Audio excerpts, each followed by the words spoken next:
Xo'sh, Komil Giloniy. Bu kishi misrlik adib Komil Giloniy, rahmatli.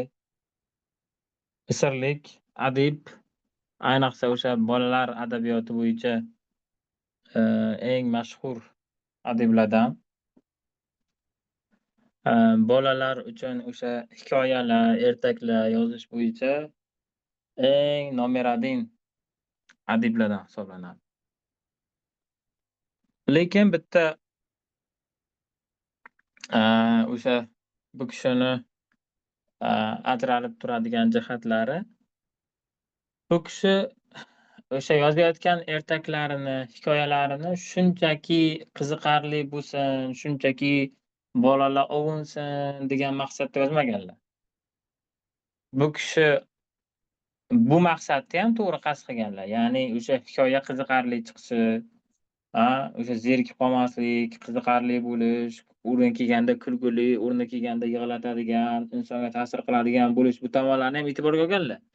Lekin shu bilan birgalikda o'quvchini lug'at jihatdan, arab adabiyotiga tayyorlanishi jihatidan uni saviyasini o'sib borishini ham e'tiborga olganlar. O'zlari kitobda aytadilarki, "Men bu hikoyalarni shu tartibda yozdimki", deydilar. Mana shu hikoyalarimni boshidan oxirigacha o'qigan o'quvchi arab adabiyotiga kirib boradi o'zi bilmagan holatda. U qiyin kitoblarni ham o'qiydigan bo'lib qoladi deganlar. Bu kishini zo'r uslublardan biri sinonim so'zlarni ko'p keltiradilar. Juda ham ko'p keltiradilar. O'sha mana kitoblarda, hikoyalarida masalan bitta so'zni 2 marta ishlatishga to'g'ri kelib qolsa, odatda o'shani sinonimini ishlatadilar. O'zini ishlatmaydilar. Qaytadan bitta so'zni 2 marta ishlatmaydilar. Sinonimini ishlatadilar. O'quvchi o'sha lug'at boyligi olsin, sinonimlar juda ham dahshat tarzda kelgan. O'zi tilni yaxshi o'zlashtirishchi, o'sha bir tilni yaxshi o'zlashtirishni nima deydi? Uslublari, nimalari ko'p. O'sha uslublardan bittasi sinonimlarni yaxshi o'zlashtirish. Qaysi tildagi o'sha sinonimlarni yaxshi o'zlashtirsangiz, o'sha tilda siz boshqalarga qaraganda mohir bo'lasiz.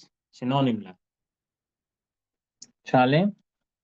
O'sha lug'at jihatdan juda ham zo'r kitob. Mabdal qiroat yoki boshqa kitoblarga qaraganda bu aynan maqsad bilan yozilgan kitob. Tushunasizmi? Masalan, Mabdal qiroat bu narsaga e'tibor bermagan, Mabdal qiroatda. Bu lug'at jihatdan mana bu taronlarga e'tibor berilmagan. Lekin bu hikoyalarda o'sha taraflama e'tibor berilgan. Eng lug'atlarni ham eng nima deydi?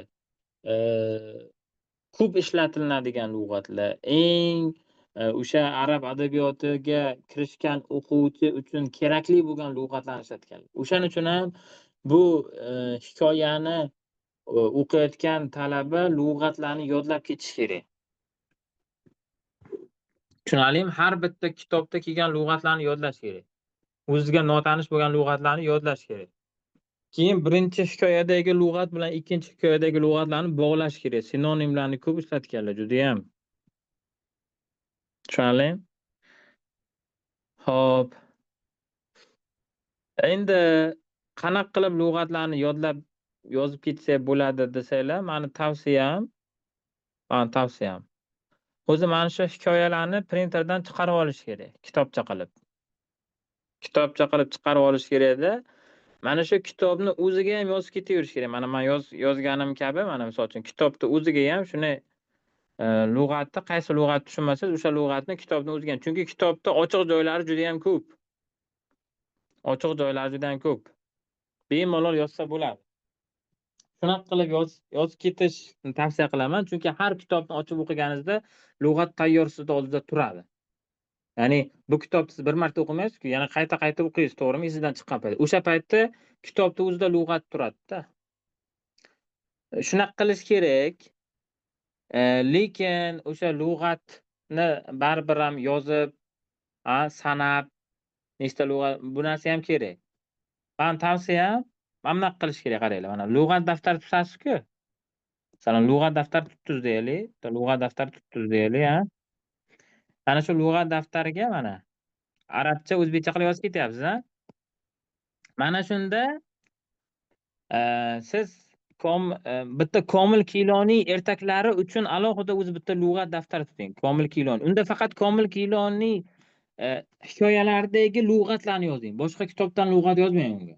Tushunasizmi? Komil kiloni hikoyalaridagi lug'atlar uchun alohida siz bitta daftar tuting. Shunda, misol uchun, lug'at yozishdan oldin mana hozir misol uchun qaysi hikoyani o'qiyapmiz? Qaysi hikoyani o'qiyapmiz hozir? Misol uchun falon hikoyani o'qiyapmiz, a? Abu Xorbush birinchi hikoya. Birinchi hikoya deysizda, o'sha birinchi hikoyada kelgan lug'atlarni, masalan, birinchi ismlar deysiz. Ismlarni yozib chiqasiz alohida. Keyin fe'llar deysiz. Fe'llarni alohida yozish kerak. Fe'l bilan ismni aralashtirib olmaslik kerak. Fe'l bilan ismni alohida yozib yo'llash kerak. O'shanda yaxshi yerga joylashadi. Masalan, ismlar deysizda, o'sha hikoyada sizga qanaqa notanish ismlar kelgan, o'shani yozasiz. Misol uchun, birinchi hikoyada sizga 3 ta bilmagan ismingiz kelishi mumkin. Endi bu boshlanishi osondan boshlaganman. Bundan keyin murakkablashib, qiyinlashib ketaveradi. Tushunasizmi? Misol uchun, ismdan 3 ta ismni bilmadingiz. Bitta hikoyani ichida siz bilmagan 3 ta ism chiqdi. O'shani yozasiz. Fe'llardan misol uchun 2 ta chiqdi. Yozasiz. Tushunasizmi? Tartibli bo'ladi-da. O'sha lug'atni keyin daftaringizga qarab, o'sha lug'atni takror qilib, keyin raqamlab ketish kerak lekin. Nechta lug'at yodlaganingizni bilish uchun 1, 2, 3, 4, 5 deb lug'atlarni raqamlagan yaxshi. Umumiy raqam, umumiy hisobdagi raqam bo'lgani. O'zingizga ham motivatsiya bo'ladi-da. Yodlagan paytingizda nechta lug'at yodlaganingizni bilib turasiz. Lug'at o'zi asli mana shunaqa qilib yodlanishi kerak. Ya'ni siz yodlagan lug'atlaringiz matnda o'qilgan, matnda kelgan lug'atlar bo'lishi kerak. Matnda kelmagan, anaqa lug'at kitobini olib, annayimni ushlab olib, men boshlayman, har kuni 10 ta fe'l yodlayman deb annayimdan oqtarib yozib, unaqa qilib lug'at yodlanmaydi. Bilasizlar, u passiv lug'at bo'ladi, aktiv lug'at bo'lmaydi. Ishlatilmagan lug'at esdan chiqib ketadi. Mana bu siz hozir Komil Kiloning hikoyalarini o'qiysiz-ku. Mana bu lug'atni mana misol uchun birinchi hikoyada mana birinchi biz hozir o'qiydigan Abu Xorbush hikoyasidan faraz qiling, siz bilmagan 5 ta lug'at chiqdi deylik. Qolgan lug'atlarni bilasiz. 5 ta lug'at chiqdi. Ana shu 5 ta lug'atni yodlaysiz-ku, 3 tasi ism, 2 tasi fe'l bo'lsa, yodlaysiz. Falon narsa, masalan, ayyanun kasal, ayyanun kasal. Ayyanun degan lug'at keldi, kasal degani. Mana yodlayapsiz. Sanoq qilib yodladingiz, a? Endi o'sha yodlagan lug'ati sizni esingizda qolish uchun bitta mana shu hikoyani shunday qaytarib qo'yasiz. Mana shu hikoyani shunday o'qib tarjima qilib ketaverasiz. Lug'at yodlagan-ku siz. O'sha yodlagan lug'atingiz amaliyotda qo'llanib ketilaveradi. Tushunyapsizmi? Ana shunda lug'at boyligingiz oshadi. Lug'at boyligini oshiradigan kitob, eng zo'r kitob Komil Kiloni. Agar siz Komil Kilonida 200 dan ziyod hikoyalari bor. 200 dan ziyod hikoyalari. Borgan sari qiyinlashib ketaveradi. Osondan boshlanadi, murakkablashib ketaveradi. Juda ham murakkablashib ketadi. Oxirga borib vashshi qiyinlashib ketadi. Bitta hikoyani o'zi 100 bit bo'lib ketadi, 100 bit. Hozir misol uchun qisqa gaplar kelgan bo'lsa, bitta gapni o'zi yarim bit bo'ladi. Bitta gapni o'zi tugamaydi. Shunaqa murakkablashib ketaveradi. Lug'atlar ham murakkablashadi, gap uslubi ham, gapni tuzilishi ham, tarkibi ham murakkablashib ketaveradi. Tushunasizmi? Endi hech bo'lmasa borku, hech bo'lmasa o'ldim deganda Komil Kiloni o'sha hikoyalaridan 100 tasini o'qish kerak. O'ldim deganda-da. 100 tasini o'qisangiz, lug'at boyligingiz, o'sha arabiy matnlarni tushunishingiz, uslublar, grammatik tahlil qilish, quruq o'qimaslik kerak-da, lug'atlarni yodlab, grammatik tahlil qilib o'qiladi. Mana shunaqa qilib o'qisangiz, ancha-muncha kitoblarni o'qiydigan, tushunadigan bo'lib qolasiz. Ancha-muncha mana Adham Sarqoyevning kitoblari bo'lsin, boshqa kitoblar bo'lsin, bemalol o'qib tushunadigan bo'lib qolasiz. Agar Komil Kilonining hikoyalaridan ancha o'qib, lug'atlarni yodlab, o'zingizga singdirib, uslublarni tushunib, hazm qilsangiz. Tushunarlimi? Endi yana boshqa kitoblar ham bor o'zi o'qishgasi. Masalan, Juhani latifalari bor. Juha latifalari, 100 dan ortiq uni ham hikoyalari. Arablarda ko'p bunaqa hikoyalar. Lekin aynan mana shu lug'atga urg'u berib, ana shu maqsad bilan yozganda, muallifni o'zini maqsadi shu bo'lgan. Men o'quvchini arab adabiyotiga olib kiraman degan maqsad bilan yozgan muallif. Komil Giloniy o'zlari aytadilar kitoblarida. Ana Gulliverning sayohatlari degan kitob yozganlar, o'sha tarjima qilganlar Gulliverning sayohatlari, hikoya. O'sha hikoyani muqaddimasida aytib ketganlar. Men deydilar, mana shu hikoyalarni yozdim, mana shunaqa maqsadda yozdim. Agar sen meni hikoyalarimni o'qisang, falonday bo'lasan, falon darajaga erishasan, unaqa bo'lasan, bunaqa bo'lasan. O'shaning uchun har bitta hikoyamni e'tibor bilan o'qi, bunaqa deb aytganlar. Tushundingmi? Xo'p, boshlaymiz endi. Hop, birinchi hikoyamiz Abu Xorbush deb nomlangan hikoya. Abu Xorbush. Bu Abu Xorbush maymunning ismi, bir kunyasi, laqabi. Maymunga qo'yilgan nom. Xorbush bu g'oyrimunsarif ism. Xorbush g'oyrimunsarif.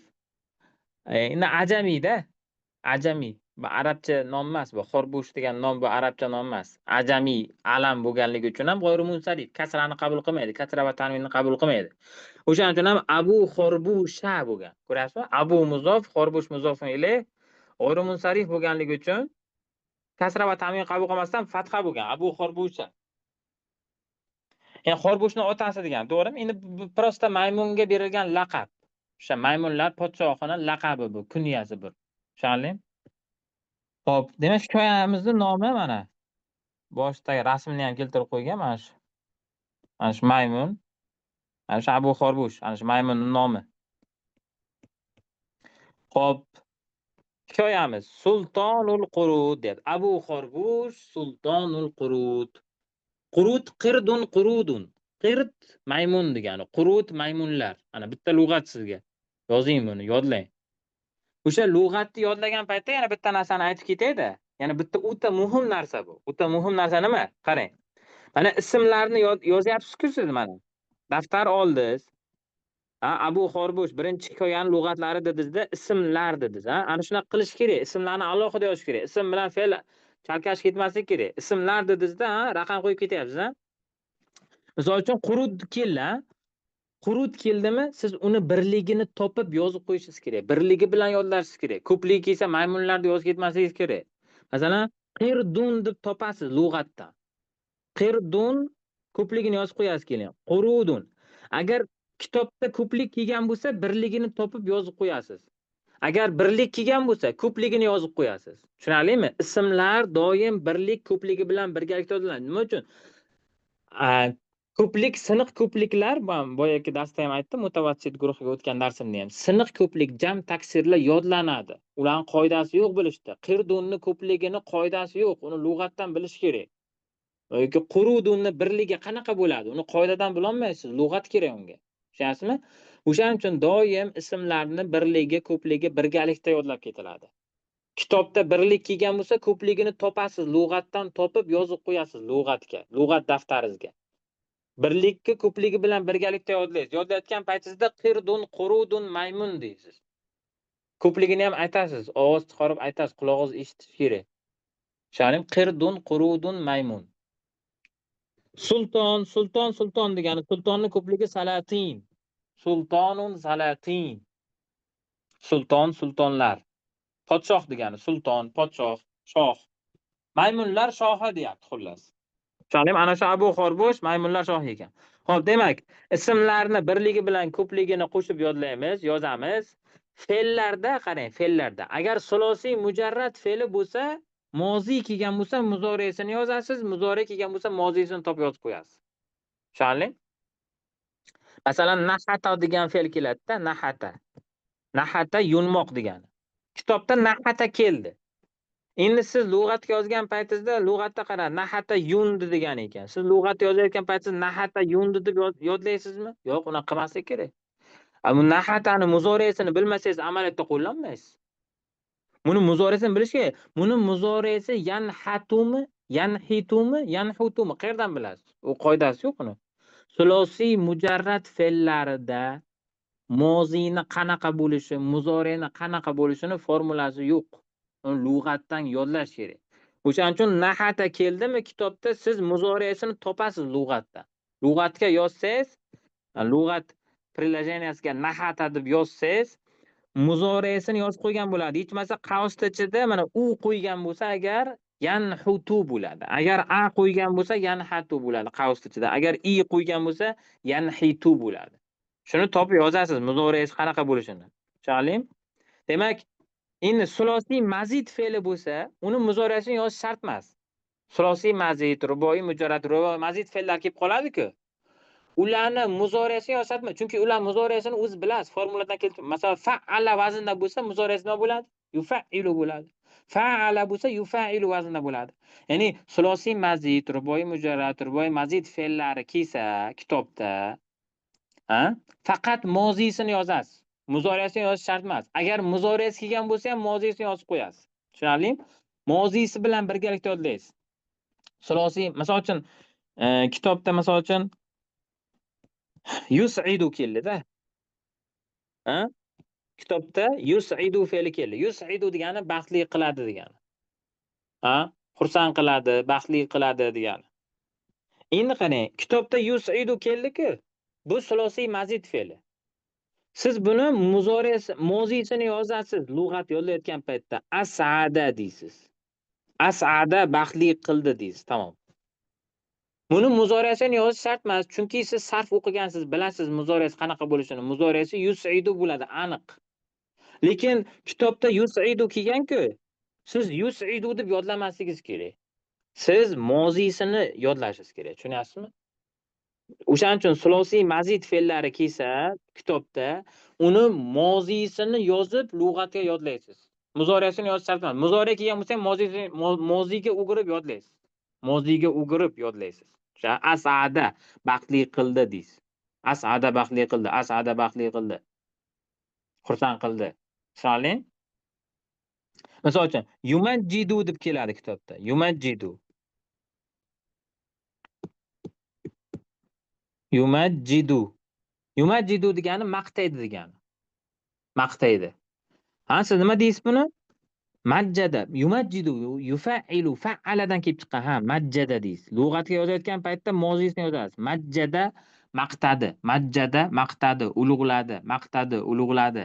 Tushunarli? Majjada. Endi majjadani muzoriyasini yozish shart emas. Siz bilasiz, sarf o'qigansiz. Majjada bo'lgandan keyin fa'ala yufa'ilu yumajjidu bo'lishini bilasiz. Lekin sulosiy mujarradda bilolmaysiz siz. Nahatani muzoriyasi yanhitumi, yanhatumi, yanhutumi uni bilolmaysiz. Uni lug'ati demak, sulosiy mujarrad fe'li bo'lsa, mozi muzori обязательно yoziladi. Sulosiy mazid fe'li bo'lsa, ruboiy mujarrad bo'lsa, ruboiy mazid bo'lsa, ularni faqat mozisi yoziladi. Tushunarli?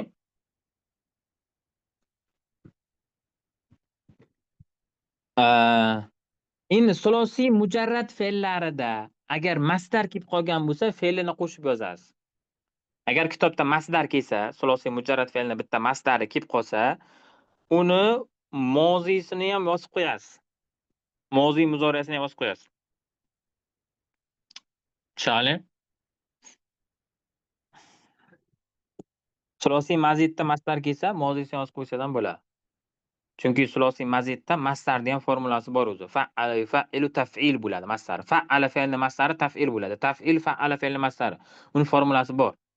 Tushunarli? Xo'p. Shunaqa qilinglar lekin. Bu hikoyalarni quruq tomosha qilib o'tirish bilan foyda yo'q. Lug'at yodlanmasa. Xo'p, Abu Xorbush sultonul qurud. Abu Xorbush maymunlar shohidir. Maymunlar sultonidir deyapti. Abu mubtado Abu Xorbush o'zi bu ism bo'lgani uchun ajratib o'tirmaymiz. Yaxlit ism bo'lgani uchun bu o'zi to'g'ri izofa shaklda kelyapti, lekin yaxlit holatda bu Abu Xorbushning otasi degani emas-da. Yaxlit holatda maymunga qo'yilgan nom bo'lgani uchun ikkalasini bitta deb mubtado deymiz. Tushunarlimi?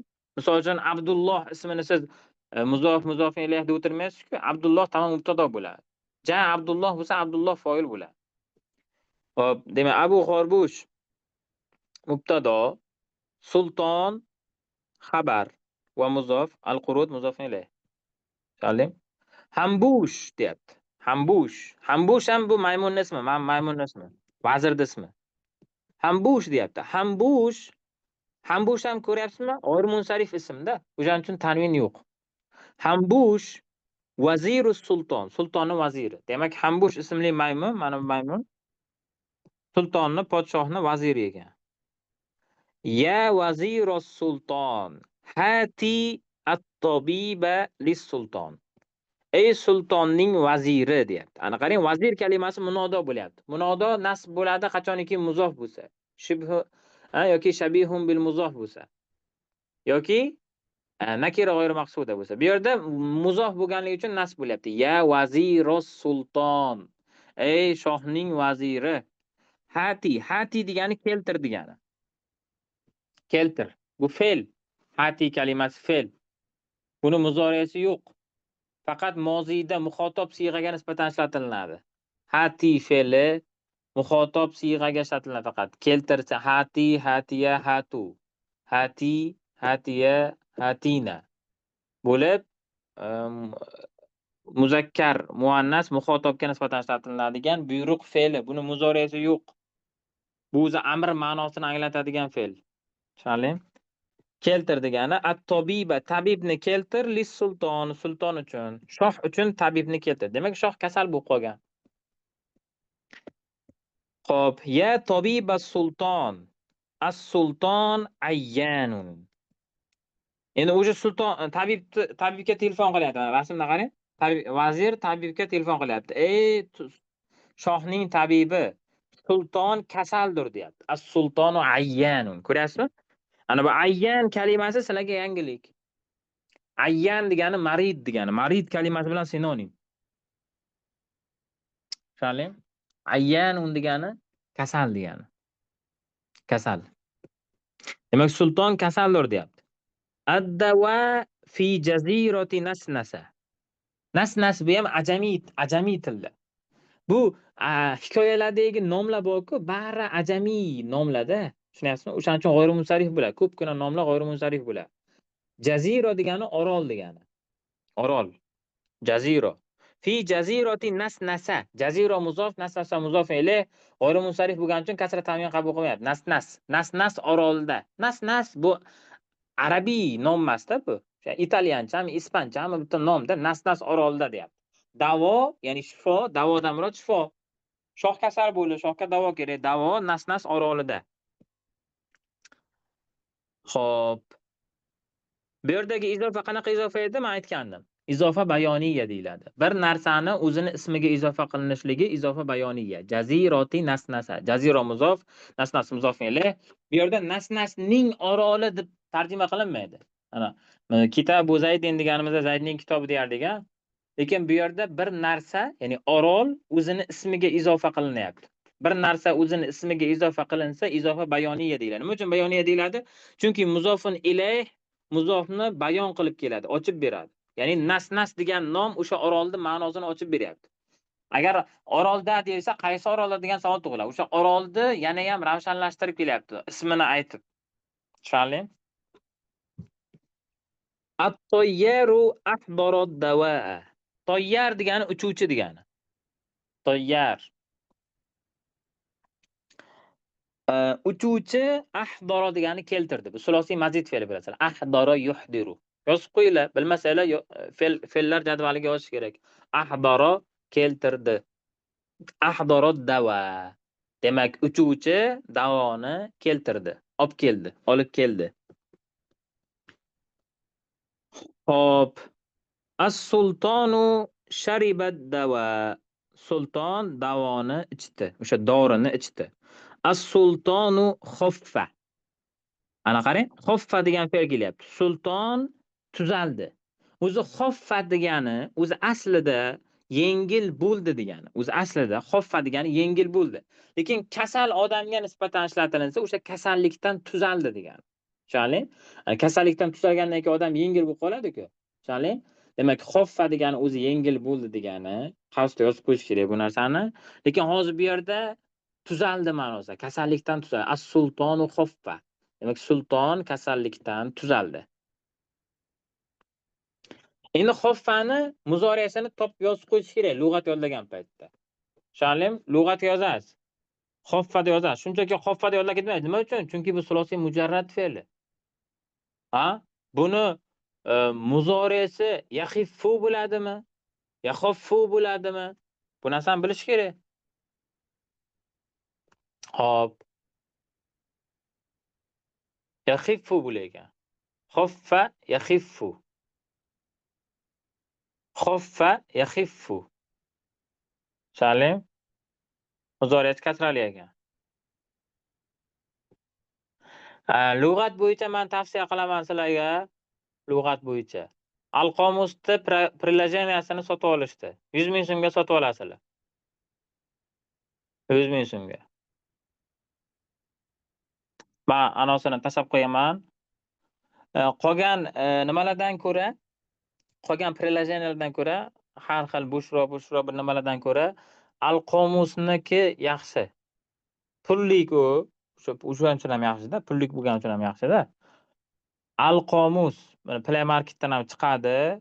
100 ming so'm to'lov qilasiz, butun umrga foydalanishga sizga beradi, ochib beradi. To'lov qilmasangiz sizni ochmaydi. Akkauntingiz nomingizni kiritib, sizni o'sha akkauntingizga beradi. To'lov qilsangiz agar. Mana hozir men nimasini tashlayman. Ana shu lug'at kitobi juda ham zo'r. Men o'zim ham shundan foydalanaman. Boshqa lug'at приложениялaridan ko'ra mana shu men hozir tashlayman mana. Umumiy arab tili guruhiga tashlab qo'ydim. Ana shundan foydalaninglar. Приложение faqat pulli 100 ming so'm to'laydi, bo'ldi. Tamom. Taqsa ana pushrolardan ham ko'ra uncha-muncha chiqmaydigan lug'atlarni ham chiqarib beradi. Tushundingmi? Xo'p, davom etamiz. As-sulton amara bi fathi madrasatin jadidatin. Yana bitta muhim jihat, kitob o'qiyotgan paytda e'tibor berishimiz kerak bo'lgan jihat, fe'lni yozgan paytda qanaqa jar harfi bilan ishlatilishini yozish kerak. Men buni oldin ham aytganman. Mana qarang, amaro bi bilan kelar ekan. Amaro bi deyapti. Ko'ryapsizmi? Demak, amr qilish, bir narsaga buyurish bi jar harfi bilan ishlatiladi. Mana qarang, as-sulton amaro. Sulton buyurdi, amr qildi. Nimaga? Nima ishga? O'sha narsa bi bilan keladi. Ko'ryapsizmi? Demak, siz amaro fe'lini lug'at sifatida yozayotgan paytingizda amaro deysizda, amaro muzoriyasi yozadi. Amaro ya'muru. Amaro ya'muru deysizda qavsda bi deysiz. Qavsda bi deysiz. Buyurdi deysiz. Nimadir qilishga. Tushundingmi? O'sha jar harfini yozish kerak. Qaysi jar harfi bilan kelishini. Amaro bi fathi, fath masdar bu. Fataha yaftahu fathun masdar. Bi fathi madrasatin jadidatin. Fath muzof izofa bo'lyapti. Demak, sulton yangi maktabni ochishlikka buyurdi. Yangi maktab ochishga buyurdi. Yangi maktab ochishlikka buyurdi, amr qildi. Tushundingmi? Al-qurudu ja'at min kulli makanin. Maymunlar hamma joydan keldi. Min kulli makanin. Ja'at min kulli makanin. Maymunlar hamma joydan keldi. Nima uchun keldi? Li tata'allama. Ana qarang, li lamut ta'lil. Bu yerda an muzoriyani nasb qiluvchi lamut ta'lildan keyin an hasb bo'ladi, muzoriy nasb bo'ladi. Li tata'allama muzoriy nasb bo'lyapti. Ta'allama yata'allamu, ta'lim olish. Li tata'allama fi madrasati sulton. Demak, sultonni maktabida ta'lim olish uchun maymunlar hamma joydan keldilar. Qarang, qurut g'oyri oqil ko'plik bo'lgani uchun ja'at muannas birlik bo'ldi. Litata'allama ya muannas bo'ldi. Liyata'allama emas, litata'allam muannas. Nega? Chunki qurut g'oyri oqil ko'plik. Muannas birlikka teng. Tushundingmi? Fi madrasati sulton. Xo'p, qirdun ja'a ala jamalin. Endi qarang, bu yerda bitta nozik masala bor. Nima edi desa, mubtado nakira bo'lishi mumkinmi degan savol. Mubtado nakira bo'lishi mumkinmi degan savol. Agar xabar jar majrur bo'lib, oldin kelsa mubtado nakira bo'lishi shart bo'ladi. Masalan, fil bayti rajulun, uyda bir kishi bor. Endi qarang, mubtado o'z o'rnida kelsa, ya'ni xabar muqaddam, mubtado muaxxar bo'lmasdan, mubtado o'z o'rnida kelib nakira bo'lishi mumkinmi desa, ha, mumkin. Qachon desa, qachoniki o'sha nakira ham ma'no ifodalasa. Ya'ni o'sha bilan ham foyda berib bo'lsa, o'zi nima uchun mubtado ma'rifa bo'lmaydi, ma'rifa bo'lishi kerak? Nima uchun mubtado nakira bo'lmasligi kerak desa, chunki xabar berayotgan narsangiz eshituvchiga aniq bo'lishi kerak. Bo'lmasa foyda olmaydi. Misol uchun, rajulun mata desam, bir kishi o'ldi desam, sizga biron bir foydasi bormi shuni? Ha? Rajulun desamda men rajulunni mubtado qilib, u haqda xabar bersam, sizga biron bir foydasi bormi? Misol, rajulun najaha fil imtihon desam. Tolibun najaha fil imtihon desam, qandaydir bir talaba imtihondan o'tdi desam, bu gapni sizga foydasi yo'q. Foydasi yo'q bo'lgani uchun ham arablar mubtado nakira qilmaydi. Zaydun najaha fil imtihon deydi. Tushunyapsizmi? Yoki at-tolibu najaha fil imtihon. Haza at-tolib najaha fil imtihon. Ibni najaha fil imtihon. Ya'ni ma'rifa qilib keltiradi eshituvchiga foydali bo'lishi uchun.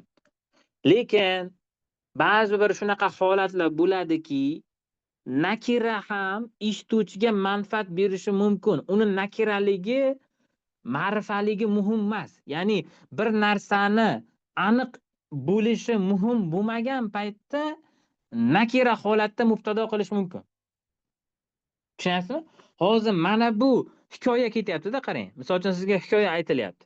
Hikoya ertaga aytilyapti-da, shoh bir maktab qurdi, hamma joydan maymunlar keldi deyilyapti-da, qarang. Endi mana shu hamma joydan maymunlar keldi deganda sizga aytadi-da, bitta maymun tuyani ustida keldi, yana bitta maymun filni ustida keldi, yana bitta maymun otni ustida keldi desam, siz foyda olasizmi mana shu gapimdan? Qaysi maymun deb siz savol bermaysiz-ku. U yerda millionta maymun bor. To'g'rimi? Misol uchun-da, mani to'yimga misol uchun talabalar keldi desam, mani to'yimga talabalar keldi desamda, keyin mazga aytsam, bitta talaba Captiva'da keldi, bitta talaba unda keldi, bitta talaba unda keldi desam, qaysi talaba demaysiz, to'g'rimi? Misol uchun, mana bu yerda ham sulton maktab qurdi deyapti. Sulton maktab qurdi deyapti-da, endi maymunlar deyapti. Endi u yerda 1000 ta maymun bormi, to'g'rimi? Endi falonchi maymun tuyani ustida keldi deyolmaydi hozir bu yerda. Nima uchun? Chunki hali maymunlarni siz tanimaysiz. Sizga tanish foydasi yo'q bu narsani. Sizga prosta ertakdan aytib berish kerak. Ha, bitta maymun tuyani ustida keldi, yana bitta maymun otni ustida keldi, yana bitta maymun velosipedda keldi, yana bitta maymun mashinada keldi, yana bitta maymun unda keldi, bunda keldi deb aytib bersa, siz tasavvur hosil bo'ladi sizda, siz foyda olasiz bu gapdan. To'g'rimi? Siz shunda savol berasizmi? Qaysi maymun tuyani ustida keldi deb savol bermaysiz-ku. Nima uchun savol bermaysiz? Chunki ertak endi boshlanyapti. Hali maymunlar haqida endi gapirilyapti. Tanimaysiz maymunlarni. Tanishingiz ham shart emas u maymunlar qaysi maymun ekanligini. O'shaning uchun ham mana bu joyda nakirani mubtado qilish joiz. Chunki eshituvchi foyda oladi. Uni ma'rifa qilishda biron bir ahamiyati yo'q bu yerda. Tushunyapsizmi? O'shaning uchun ham qirdun mubtado bu yerda, nakira bo'lsa ham. Buni bitta maymun jaa ala jamalin, tuyani ustida keldi deymiz. Bitta maymun tuyani ustida keldi. Ikkinchi maymun otni ustida keldi desam, siz foyda olasiz bu gapimdan. Siz bu gapimdan foyda olasiz. Qaysi maymun deb savol bermaysiz. Tushunarlimi? Qirdu mubtado, jaa fe'li jumlasi xabar. Demak, bitta maymun tuyani ustida keldi deyapti. Va qirdun sanin, ko'ryapsizmi? Ikkinchi maymun deyapti. O'sha bu yerda sanash ketyapti. Ikkinchi maymun uni ustida keldi, uchinchi maymun uni ustida keldi desa, siz bo'ldi, foyda olasiz bu gapdan. Qaysi maymun deb o'tirmaysiz. Qirdun sanin. Qirdun mubtado, sanin uni sifati. Jaa xabar, jumla xabar. Ikkinchi maymun eshakning ustida keldi. Himar eshak. Himar eshak ko'pligi hamir bo'ladi. Ko'pligini bilmaganlar yozib ketsin.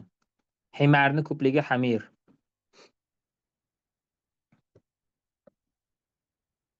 Jamalun jimal, jamalni ko'pligi, tuyani ko'pligi. Xo'p, ikkinchi maymun eshakning ustida keldi. Va qirdun salisun ja'ala baja'atin. Baja'a saqoqush. Tumshug'i katta bo'ladi. Mashaqqus, saqoqush ekan. Uchinchi maymun saqoqushning ustida keldi. Hop. Qirdun robi'un ja'ala zarofatin. To'rtinchi maymun jirafani ustida keldi. Qirdun xomisun ja'ala na'amatin. Beshinchi maymun tuyaqushni ustida keldi. Na'ama degani tuyaqush. Endi buni ko'pliklarini ko'rasizlar. Zarofatun zarofat bo'ladi. Na'amatun na'amun bo'ladi. Tomarbuta tushib qoladi. Xo'p, qirdun sadisun ja'ala qunfarin. Qung'orin. Qung'or degani kenguru degani. Kenguru. Qung'or. Demak, 6-maymun kenguruni ustida keldi. Qirdun sabi'un ja'ala farosin. 7-maymun otni ustida keldi. Qirdun saminun ja'ala darrojatin. Darroja degani velosiped. 8-maymun velosipedni ustida keldi. Qirdun tasi'un ja'ala filin. 9-maymun filni ustida keldi. Qirdun ashirun ja'ala markabin. 10-maymun markab. Markab ulov degani o'zi aslida. Markab degani ulov degani. Rokibadan kelib chiqqan. Markab rokibadan kelib chiqqan ismi makon. Minish makoni degani o'zi. Miniladigan har qanday ulovga markab deyiladi. Lekin bu yerda mana qayiq ma'nosida kelyapti. Qayiq. 10-maymun qayiq ustida keldi, qayiqda keldi. Ha? Qirdun hadi ashara ja'ala sayyaratin. 11-maymun mashinada keldi, deyapti. Xo'p. Abu Hurbush yursilu. Ana, yursilu fe'li keldi. Yursilu bu sulosiy mazid. Siz buni mozisini shartda yozib qo'yishingiz kerak. Arsala. Arsala degani yubordi degani. Arsala degani yubordi. Bo'ldi, tamom yozasiz. Bilmasangiz yozasiz. Arsala yubordi deysiz. Ha? Yursilu wazirahu li ziyaratil madarisil jadida. Demak, Abu Xorbush vazirini yangi maktablarni ziyorat qilish uchun yubordi. Yangi maktablarni ko'rish uchun yubordi. Vazirini yubordi. Arsala yubormoq. Xo'p. Al-vaziru yabda'u bi ziyarati madrasati tadribil askari. Xo'p, bada'a degani boshlamoq. Bada'a yabda'u. Vazir harbiy tayyorgarlik. At-tadrib, tadrib degani tayyorlash. Tadrib, darroba yudarribu tadrib. Tadrib bu masdar. Darroba fe'lni masdari. Tayyorlash. Al-askari harbiy degani. Ya'ni harbiy tayyorlov maktabini ziyorat qilishdan boshladi. Harbiy tayyorlov maktabini ziyorat qilishdan boshladi. Ziyorat qilishni boshladi. Xo'p, muallimut toyaron. Toyaron degani uchish degani, uchuv. Uchuv o'qituvchisi, o'sha uchishni o'rgatadigan o'qituvchi yanzilu tushyapti bil habitoti. Habitotun parashyut degani. Habito. Mana sizlarga yangi so'z. Habitotun parashyut. Demak, parashyutda tushyapti. Nazala yanzilu tepadan pastga tushish. Nazala yanzilu tepadan pastga tushish. Chalim. Demak, o'sha uchuv mashg'ulotini o'qituvchisi, uchishni o'rgatadigan o'qituvchi parashyutda tushyapti deyapti. Xo'p, qirdani yata'allamani al-hisaba fi madrasati rawdatil atfal. Demak, mana rasmni ham ko'rsatib qo'yibdi. 2 maymun, bu yerda ham qirdani nakira bo'lsa ham mubtadolikka yaraydi. Chalim, mubtadolikka yaraydi. Chunki bu yerda o'sha 2 maymun deyish shart emas. Hikoyada ketaveradi 2 maymun desa ham. 2 maymun mana rasmda ham o'zi ko'rsatib qo'yibdi-da. 2 maymun demak, bolalar bog'chasida, Ravdatul Atfal degani bolalar bog'chasida, bolalar bog'chasi maktabida deyapti endi. Fi madrasati Ravdatul Atfal. Bolalar bog'chasi maktabida matematikani ta'lim olyapti. Hisob, matematika. Qalim. Xo'p. Al-qirdul kawwa. Kawwa degani dazmollovchi degani. Kawwa. Kawwaun dazmollovchi. Al-qirdul kawwa dazmollovchi maymun deyapti. Endi men rasmga izoh beradi. Dazmollovchi maymun bor. Al-qirdus sannan. Sannan degani charxchi degani. Charxchi. Mana charxlayapti nimanidir. Pichoqni nimanidir charxchi maymun deyapti. Ha? Xo'p. Tilmizun min al-qurudi yata'allamu fi madrasatil musiqa. Ana. Maymunlardan bo'lgan bir shogird musiqa maktabida ta'lim olyapti. Musiqa maktabida ta'lim olyapti. Qirdun yaqra'u qissatan min qisosil Kilani. Bitta maymun Komil Kiloniy hikoyalaridan bitta hikoyani o'qiyapti. Qisosil Kilani deb o'zlarini aytyaptilar, Komil Kiloniy. Maymunun yazhabu ila madrasati sulton. Maymun degani o'zi qirt, maymun sinonim so'zlar. Arablar ham maymunni maymun deydi. Qirdam deydi, lekin qirt ko'proq ishlatiladi maymunga nisbatan.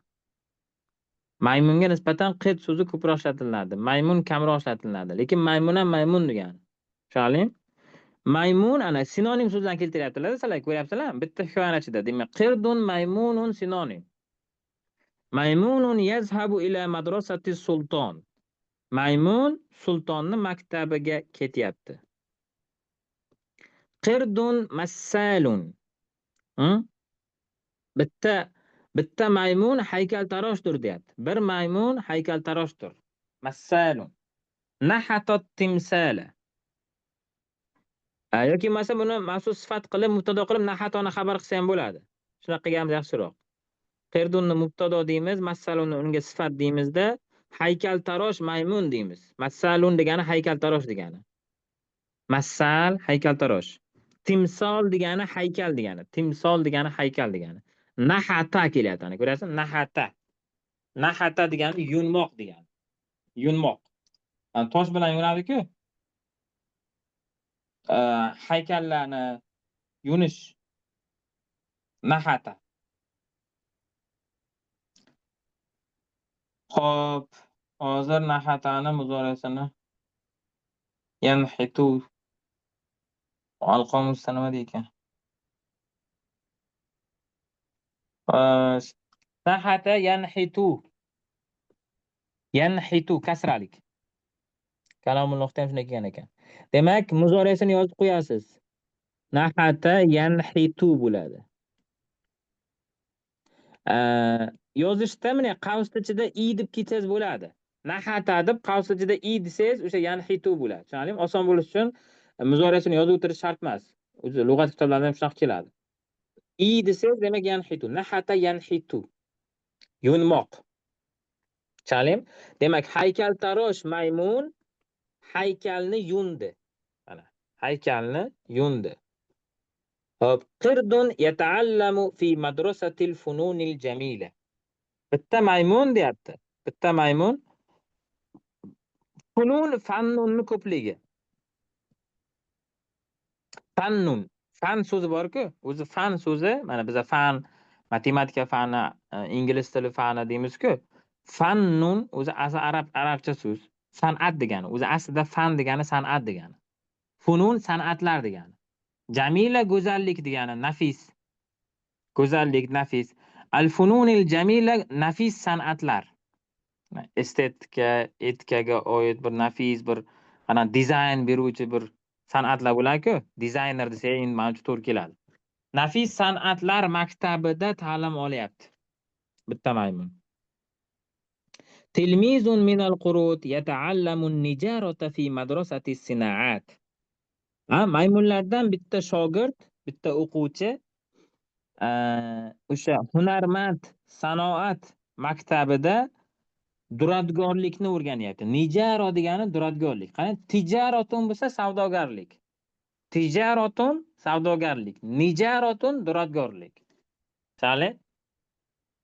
Sinoat degani bu hunarmandlik desa ham bo'ladi. Hunarmandlik, hunarmandlik maktabida duradgorlikni o'rganyapti. Tilmizun minal qurut yata'allamu fi madrasati soydala.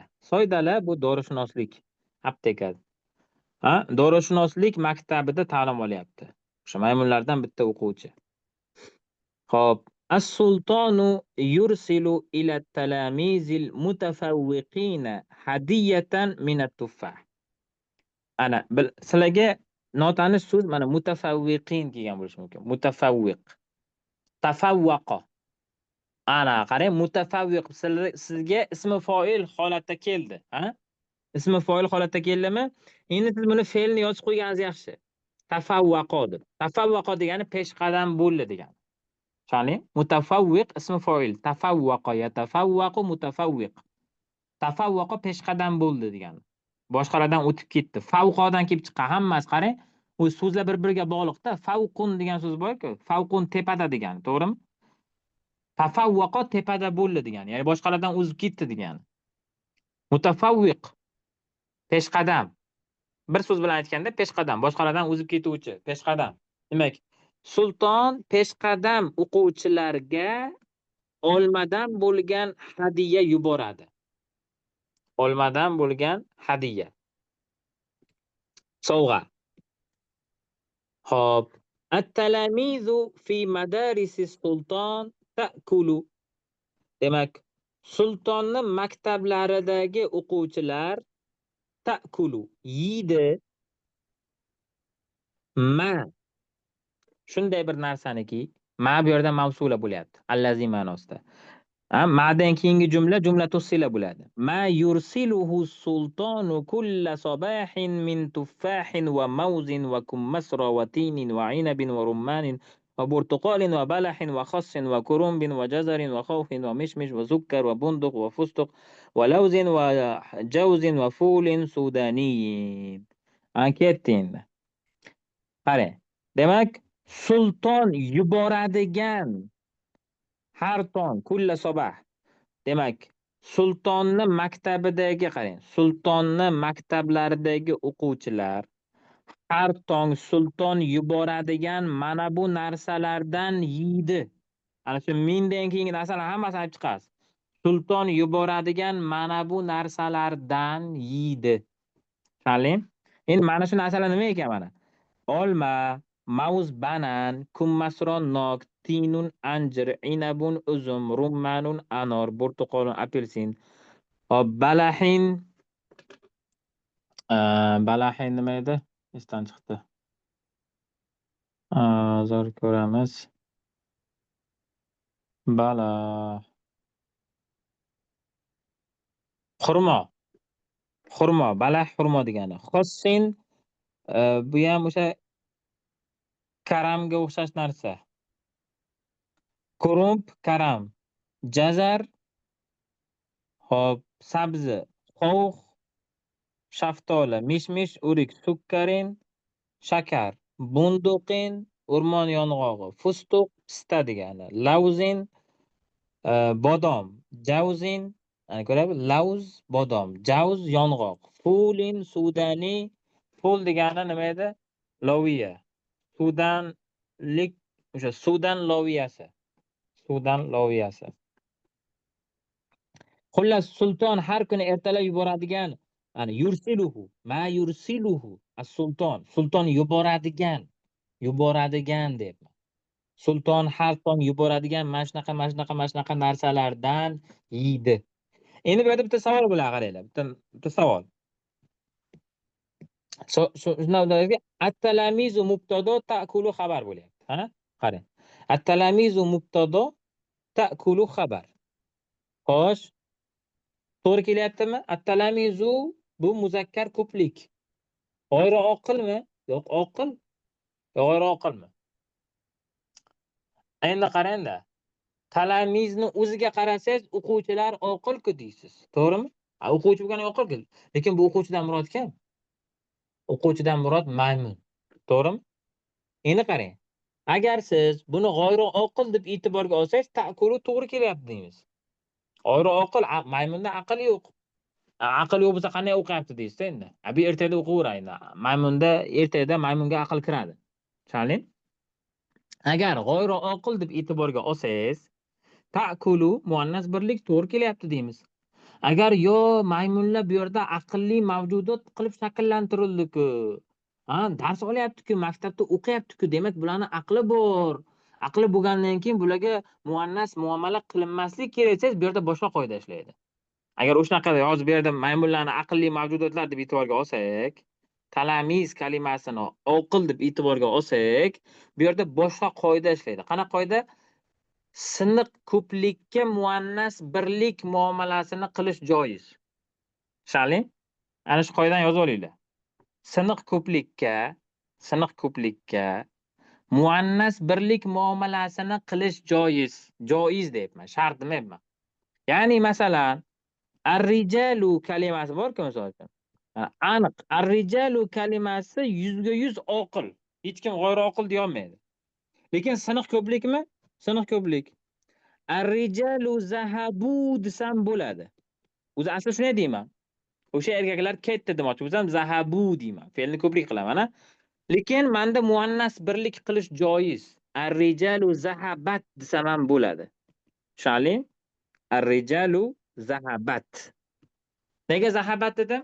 Chunki ar-rijal kalimasi siniq ko'plik. Siniq ko'plikka muannas birlik muomalasini qilish joiz. Shart emas, majbur emassiz. Xohlasangiz qilasiz. Xohlasangiz ar-rijalu zahabu deysiz, xohlasangiz ar-rijalu zahabat deysiz. Tushunarli? Xo'p.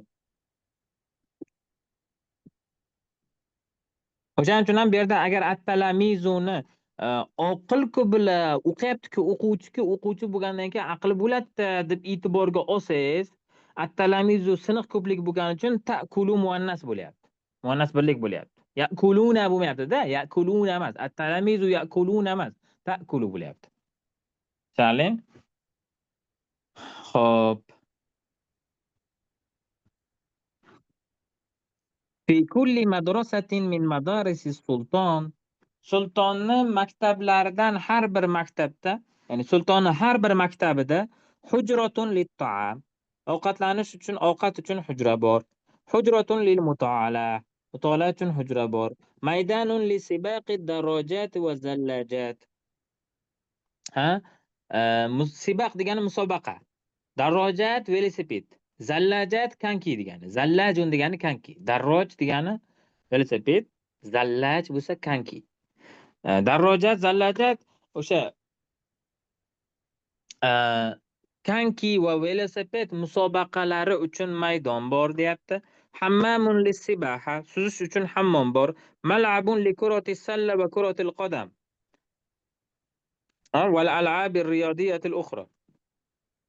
Mal'ab degani o'yingoh. O'yingoh bor ekan. Basketbol, futbol va boshqa sport o'yinlari uchun o'yingoh bor ekan. Xo'p, Abu Xorbush a'zomu sultonin min salatinil qurud. Abu Xorbush maymunlar sultonlarini ichida eng buyuk sultondir. A'zomu sulton min salatinil qurud. Ha? Maymunlar sultonlaridan eng ulug' bo'lgan, eng buyuk bo'lgan sultondir deyapti. Yuallimu sha'ba. Ha? Sha'b degani xalq.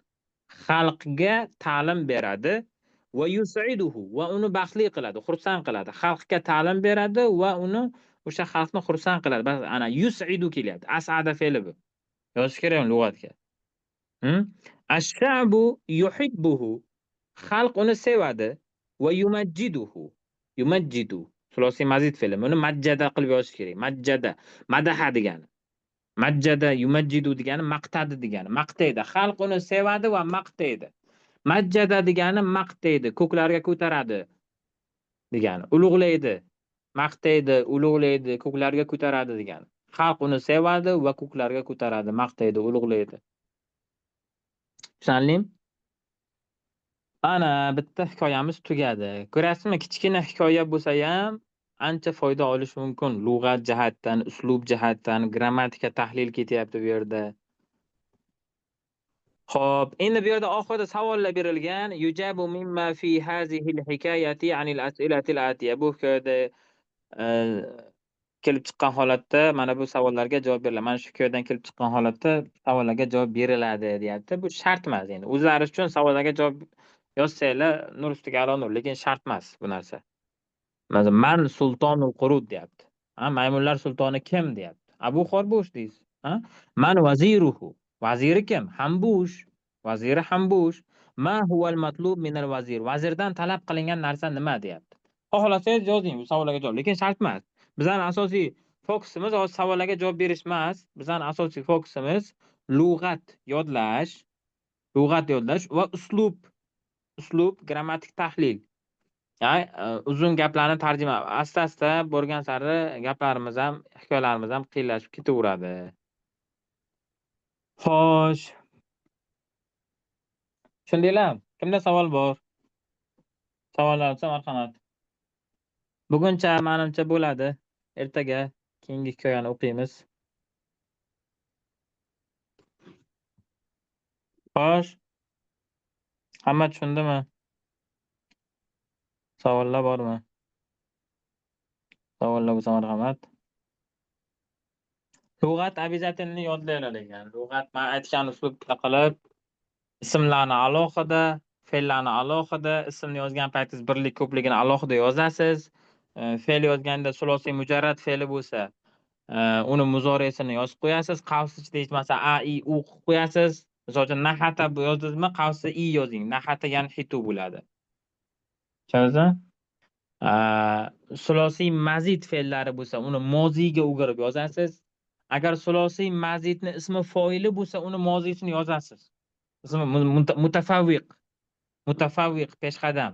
Mutafavviqni o'zini yozasiz, ism sifatni yozasiz, lekin fe'lni ham yozasiz. Tushundingizmi? Ism foil bo'lsa, ismini alohida, fe'lni alohida yozasiz. Chunki ismlarni ham yodlash kerak-da. Mutafavviq peshqadam. Tafavvaqo. Peshqadam bo'ldi degan. Peshqadam bo'ldi, boshqalardan o'tib ketdi. Ayyanun kasal, marid kasal. Mana sinonimlar. Hali sinonimlar kelaveradi. Hozir bu kitobda birinchi hikoya o'zi lug'at boyligi kam bo'lgani uchun unchalik nima bo'lmagan, lekin ikkinchi, uchinchi hikoyalardan boshlab dahshat sinonimlar keladi. Bitta kitobda ichida 4 ta 5 ta sinonim keladi. 4 ta 5 ta sinonim so'zlar keladi. Yaxshi. O'sha hikoyalarni jamlasa agar o'quvchi, ana birinchi hikoyadagi lug'at bilan ikkinchi hikoyadagi lug'atni agar jamlab yodlab ketsangiz, dahshat lug'at boyligingiz gigabayt, terabayt kengayib ketaveradi. Tushunasizmi? Birinchi hikoyada kelgan lug'atni ikkinchisi bilan bog'laysiz-da. Misol uchun, ikkinchi hikoyada kasal degan so'z boshqacha sinonim bilan keladi, boshqa so'z bilan keladi. O'shanda siz eslaysiz, o'shanda misol uchun sinonimlarni yoniga iloji boricha yozib ketish kerak.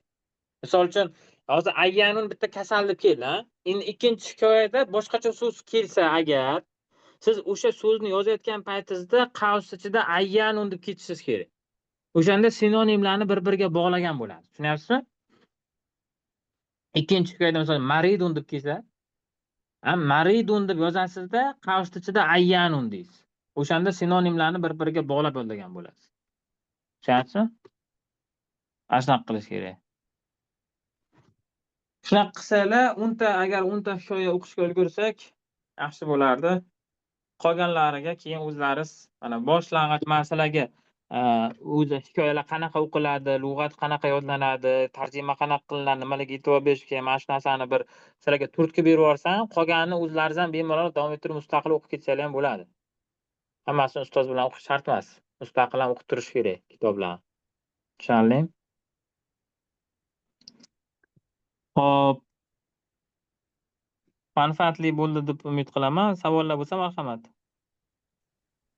Ustoz, bu kitoblarni qayerdan olamiz? Mana 100 ta o'qish kerak dedingiz-ku, qayerdan olamiz kitoblarni? PDFlarni tashlab beraman. Agar chiqartirmoqchi bo'lsanglar. Alohida kanal ham bor. Komil Keloniyda ertaklar jamlangan. O'sha kanalning ssilkasini tashlab qo'yaman. Hozir gruppaga kanalni nimasini tashlab qo'yaman. O'sha kanalga o'tib olsanglar mana. Kamil Kelani kitoblari degan kanal bor. Xo'sh, mana tashlab qo'ydim. Ana shu kanalga kirsanglar, kitoblari bor. Endi bu yerda hozir nechta kitob? Xo'sh, bu yerda 126 ta. Bu yerda hammasi yo'q lekin. Bu yerda 126 ta hikoya keltirilgan. Lekin bu tartib, shuni bilinglar, osondan qiyinga tuzilgan tartib emas. Shuni aytib qo'yay. Tushunasizmi? Mana misol uchun birinchisida Abul Hasan turibdi. Kanalni boshiga birinchisida Ibn Jubayr turibdi. Ibn Jubayr eng qiyinlardan bittasi. Abul Hasan. Bu Abul Hasan turibdi boshda degani buni birinchi o'qish kerak degani emas. Tushunyapsizmi? Bu Abul Hasan ancha qiyin boshqalarga nisbatan. Abul Hasandan osonlari bor. Men o'zim saralab chiqqanlarim bor. 40 tani saralab chiqqanman. Boshlang'ich 10 talik. O'sha boshlang'ich 10 talikda ichida eng osoni mana shu. Bugun o'qiganmiz. Abul Xorbush eng osoni. Undan keyingisi mana ikkinchi kitob tashladim guruhga. Tushunyapsizmi? Ketma-ketlik tartib nima qilinmagan ana kanalda. Prosta kitoblar PDF jamlangan xolos. Tushunyapsizmi? Men o'zim mana sizlarga birinchi kitob, ikkinchi kitob qilib tartiblab tashlayapman mana. Birinchi kitob Abul Xorbush, ikkinchisi Lavlabatu Amiratul G'izlan, uchinchisi Ahlamu Bisbisa. Tushunarli? Saviya ko'tarilishi, grammatik saviya yuqorilashi, lug'atlarni qiyinlash borishi darajasida o'qish kerak. U Komil Kiloniyni Luba bitta ertaga qo'lga tushib qolsa, ana shuni o'qiyman deb ketavermasa kerakda. Darajama-daraja ko'tarilib borish kerak. O'shanda ana odam qiynalmaydi. Motivatsiya tushib ketmaydi. Men qiynalyapmanmi, tushunmayapman demaydi-da. Darajama-daraja chiqsangiz, o'zizdan xursand bo'lib, ko'nglingiz to'lib boraverasiz. Agar birdan qiyin kitobni ushlab olsangiz, men tushunmayapman, bitta bitta 100 marta lug'atga qarayapman, bitta bilmagan lug'atim 20 ta chiqyapti. 20 ta chiqadi, siz qiyin kitobni ushlab olganingizdan keyin. Oson kitobdan oson kitob, oson, asta qiyin, asta ketsangiz, bir betga 20 marta qaramaysiz lug'atga. Bitta betdan o'rtacha 3 ta 4 ta bilmagan lug'atingiz chiqsa, demak siz to'g'ri usulda ketayotgan bo'ladi. Agar bitta betdan 20 ta bilmagan lug'at chiqadi, demak siz noto'g'ri yo'ldan ketyapsiz degan. Bitta betdan hattoki 10 ta bilmagan lug'at chiqsa, siz noto'g'ri yo'ldan ketyapsiz degan. Tartib bilan ketmayapsiz degan. Bitta betdan o'rtacha 3 ta 4 ta uzog'i 5 ta lug'at chiqishi kerak, siz bilmagan lug'at. Tushunyapsizmi? O'shanda siz demak tartib bilan o'qiyotgan bo'lasiz-da. Mafhum? Savollar yo'qmi? Birinchi darsimiz tugadi, yana 9 ta darsimiz bor. Harakat qilamiz har bitta darsda bittadan kitob tugatishga imkon qadar. Xo'p, savollar bo'lmasa, sog' bo'linglar. Goodbye.